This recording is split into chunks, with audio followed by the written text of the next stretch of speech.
tabla moderna.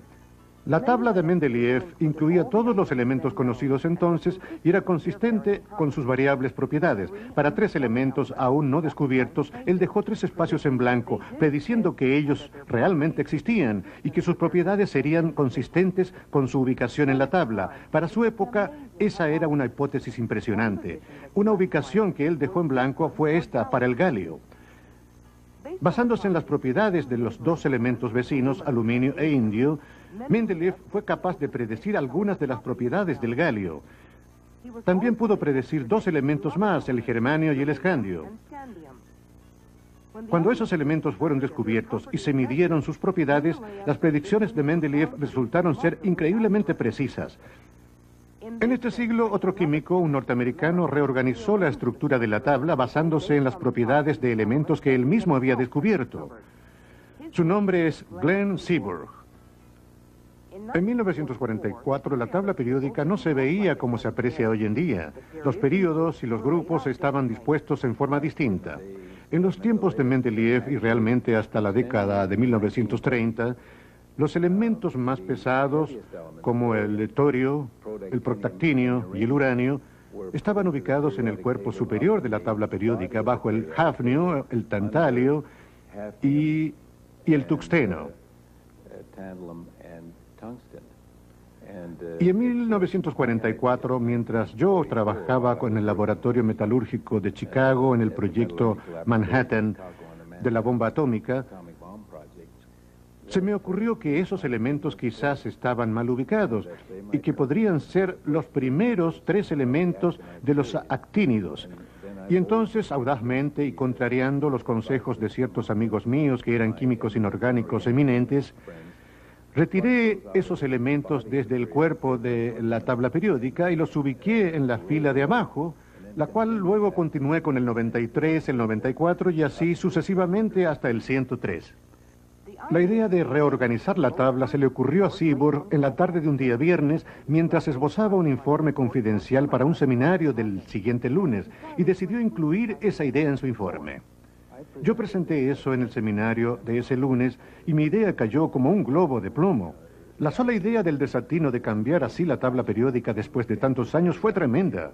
Todos pensando que el torio, el protactinio y el uranio debían permanecer en sus ubicaciones sacrosantas, ahí arriba en el cuerpo de la tabla periódica, bajo el hafnio, el tantalio y el tuxteno.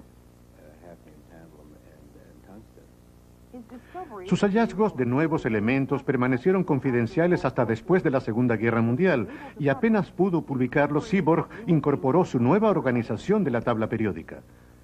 Yo le mostré esta tabla periódica a algunos amigos míos, los químicos eminentes, y ellos me recomendaron que ni pensara en publicarla. Dijeron que estaba errada y que eso arruinaría mi reputación como científico. A mí me encanta decir que yo tenía una ventaja. En ese tiempo mi reputación científica era 0, así que lo publiqué todo.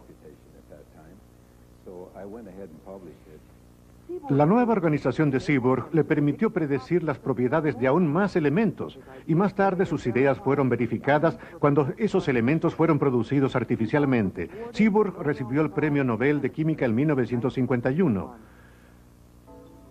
Su reorganización constituye nuestra tabla periódica moderna, y lo que finalmente determina la posición de un elemento en esta nueva tabla es la forma en la cual los electrones están dispuestos en los niveles energéticos del átomo. A medida que nos desplazamos a través de la tabla y la cantidad de electrones en un átomo aumenta, los diagramas de niveles de energía contienen más y más niveles y subniveles. Y tanto la cantidad como los tipos de nubes de electrones aumentan en complejidad. Este es el diagrama de nivel de energía para el único electrón de hidrógeno en una nube S llamado 1s. Los 3 elementos del litio están diagramados así, 2 electrones en la nube 1s. Cada nube puede contener 2 electrones. Entonces, el tercer electrón está en otra nube, una nube S, en el segundo nivel. Ahora miremos el diagrama de energía para los 11 electrones del sodio. Sus 2 primeros electrones están en la nube del nivel 1s. Sus dos electrones siguientes están en una nube S en el segundo nivel. Este es realmente solo el primero de dos subniveles en el segundo nivel, así es que se llama el subnivel 2S. Los 6 electrones siguientes del sodio están en el otro subnivel llamado subnivel 2P. Observen la cantidad de nubes en el subnivel 2P. Hay 3 nubes en forma de P. Cada una de estas nubes contiene 2 electrones. ¿A dónde se va el 11º electrón del sodio? A medida que subimos en este diagrama de energía, encontramos el primer subnivel del nivel 3, el 3S. Contiene solo un orbital S. El 11º electrón del sodio se ubica aquí. Cuando los químicos diagraman los niveles de energía de los electrones dentro de un átomo, reemplazan las figuras de las nubes u orbitales con líneas. Y utilizan flechas para indicar la presencia de electrones en cada orbital. Este es el diagrama para los 11 electrones del sodio. El sodio es el segundo metal álcali. Fíjense que tiene un electrón en su orbital externo, el 3S. Este es el diagrama para el litio, el primer metal álcali. Miren su nivel más alto de energía. Nuevamente está semilleno con un solo electrón en el subnivel 2S. Las similitudes y propiedades del litio y el sodio, y de hecho de todos los metales álcalis, se deben a las similitudes en su estructura externa de electrones. Los electrones externos en cualquier átomo se llaman sus electrones de valencia. Los gases nobles son otro ejemplo de una similitud en una estructura externa de electrones. Ellos poseen un subnivel S o P lleno, lo cual es muy estable. Junto a ellos figura otro grupo importante llamado los halógenos. A casi todos les falta un electrón desde un subnivel casi lleno, lo cual los torna muy reactivos. A medida que aumenta la cantidad de electrones en un átomo, ¿qué reglas obedecen dichos electrones para llenar distintos subniveles y orbitales? Para averiguarlo, Don Showalter fue al colegio de St. Alban, ubicado en los jardines de la Catedral Nacional en Washington, D.C. Vinimos aquí para mostrarles cómo los electrones llenan los distintos niveles de energía que ustedes vieron en ese diagrama. Y para ayudarnos tenemos estos 11 jugadores de béisbol. ¡Correcto, entrenador! Ahora estos jugadores representarán electrones y tendremos un entrenamiento electrónico. Ellos practicarán las reglas que los químicos utilizan para llenar los niveles de energía. Estas son las reglas. Esas gradas representan los diversos niveles de energía. La más baja es la 1S y está pintada de azul. ¡1S! Bien, el siguiente nivel de energía es el 2S y está pintado de verde. ¡2S! Bien, ahora el 2P tiene 3 subniveles y está pintado de rojo. 2P con 3 subniveles. Bien, y el nivel de energía más alto es el 3S y está pintado de amarillo. 3S. Bien, ahora hay 3 reglas básicas que debemos seguir. Primero, los electrones llenan el nivel de energía más bajo primero. Los electrones llenan el nivel de energía más bajo primero. Segundo, no más de 2 electrones en cualquier orbital. No más de 2 electrones en cualquier orbital. Magnífico.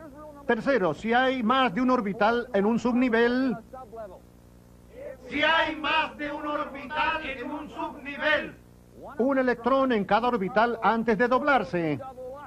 Un electrón en cada orbital antes de doblarse. Genial. ¿Entendieron? Sí, entrenador. Energicémonos. El primer elemento es hidrógeno. ¡Partieron! El hidrógeno tiene un solo electrón, así es que se ubica en el nivel de energía más abajo disponible, el 1S. Ahora saltaremos al nitrógeno. El nitrógeno tiene 7 electrones. Los primeros 4 llenan el 1S y el 2S. Pero ¿qué ocurre con los otros 3? Uno va en cada uno de los 3 orbitales, 2P. Ahora saltaremos al sodio. ¿Están listos? Sí, entrenador. ¡Partieron! El sodio tiene 11 electrones. Los primeros 4 van en el 1S y 2S. Los 3 siguientes van en cada uno de los 2 orbitales P. Luego entran los números 8, 9 y 10. Finalmente, el 11º electrón va en el subnivel 3S. Así los electrones llenan los niveles de energía, ¿verdad? ¿Verdad, entrenador? Los científicos del Museo Smithsoniano han aplicado una técnica que utiliza información acerca de los niveles de energía de distintos átomos para estudiar obras de arte. Esta técnica analiza los elementos de distintos pigmentos y se llama fluorescencia por rayos X. Jacqueline Olin es una química en el Smithsonian. Si, por ejemplo, ustedes llegaran a conocer el trabajo de un artista tan pero tan bien, que ustedes supieran que ese artista nunca usa un pigmento específico en todas las pinturas que han sido estudiadas, y hay una pintura en cuestionamiento, uno podría analizar una pintura para determinar si el pigmento que no es característico de ese artista se encuentra presente. La fluorescencia por rayos X involucra el bombardeo de los átomos en la pintura con rayos X, provocando que estos expulsen un electrón. Para apreciar exactamente cómo eso ocurre, regresemos con el equipo electrónico. Aquí están los electrones en sus niveles de energía para el elemento sodio. Cuando un rayo X penetra un átomo, golpea un electrón en el orbital más bajo, el 1s. Cuando eso ocurre, algunos electrones en los niveles de energía más altos caen a niveles de energía más bajos, rellenando los huecos. A medida que los elementos descienden a los niveles de energía más bajos, emiten un patrón de rayos X, que es característico en cada elemento. Instrumentos analizan estos rayos X e identifican qué elemento está presente. Es muy agradable poder determinar rápida y fácilmente los elementos que aparecen en una pintura. Cuando ya hemos mirado sus colores, queremos saber si un azul determinado contiene cobre o cobalto, por ejemplo, y eso se logra fácilmente con la fluorescencia de los rayos X. Así que esa es una técnica que identifica rápidamente ciertos elementos presentes en una pintura, sin destruirla. Repasemos. Los elementos de la tabla periódica están organizados en orden serial de acuerdo a su número atómico. Las filas se llaman períodos y las columnas se llaman grupos. El tamaño de los átomos aumenta a medida que bajamos en un grupo y disminuye a medida que atravesamos cualquier período. Este es un ejemplo de una propiedad periódica.